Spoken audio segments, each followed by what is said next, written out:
Hi guys, it's me again. It's Gulani Vlog. So ngayon gagawa ko ng daing na hasa-hasa. So bali version ko ito guys. So ang kailangan lang natin dito ay maraming garlic, paminta, at saka salt and vinegar.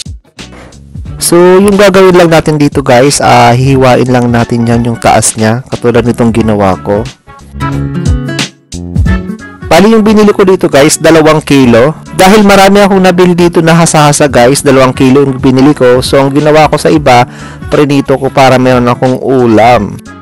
Kung isa kang OFW at gusto mong makatipid katulad ko, gawa ka ng ganito guys. Mas maganda yung ganito para lagi tayong may ulam at tipid tayo lagi. After natin guys hiwain, kailangan natin linisin ng ating isda. Yung mga itim-itim na yan sa loob, kailangan natin tanggalin para hindi malansa at para hindi masira agad.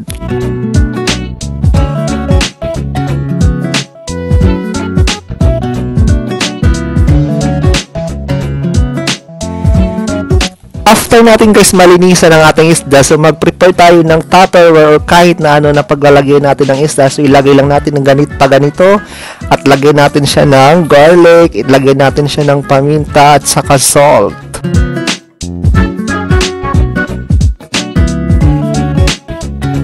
Bali paulit-ulit lang natin itong guys gagawin. Bali another layer, ganun pa rin ang gagawin natin. Lagyan din natin ng isda, lagyan natin ng paminta, garlic at saka salt.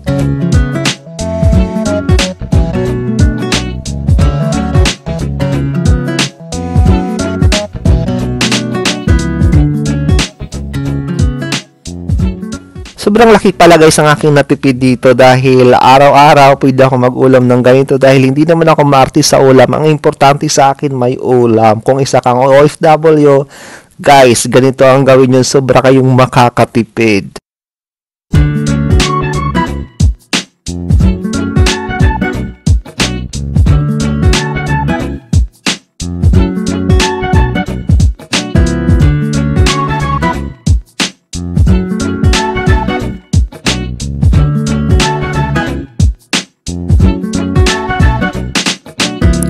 Ang last natin guys na ilalagay dito ang vinegar. Yan. So marami akong nilagay dito guys na suka para mas masarap para kumapit ang lasa sa ating isda.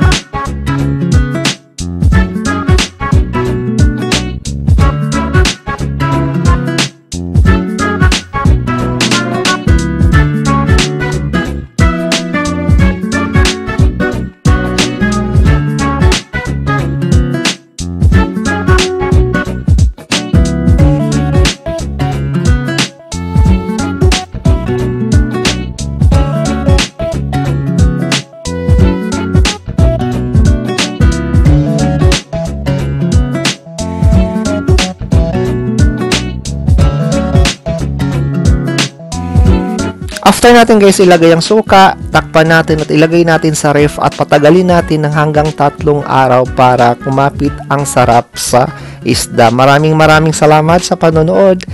And don't forget guys to like and follow and comment and share my video.